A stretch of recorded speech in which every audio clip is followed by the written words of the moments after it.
If you keep shaking me, keep shaking that.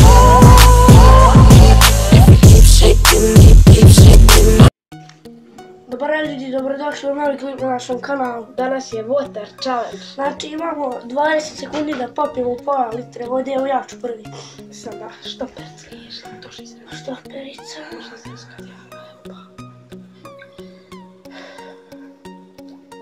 3, 4, sad.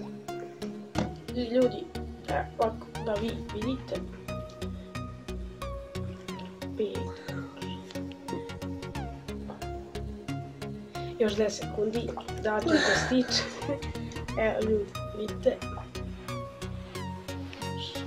2, 1, gotovo.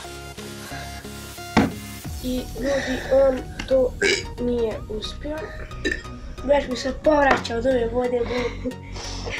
Još smo mi radili probe prije ovog videa. A volko sam se vodimo, neće da to.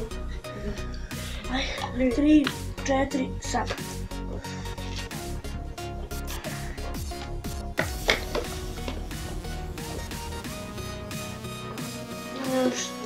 Da vi vidite još 10, još manje. 3, 2, 1, gotovo.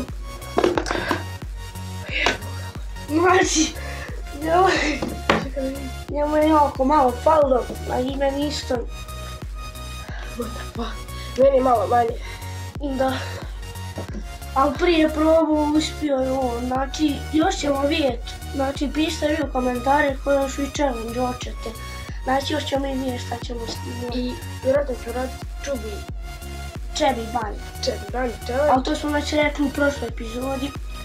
I ljudi, to je bilo to što se tiče ovog videa, ostavite like, share, subscribe i ljudi uživajte.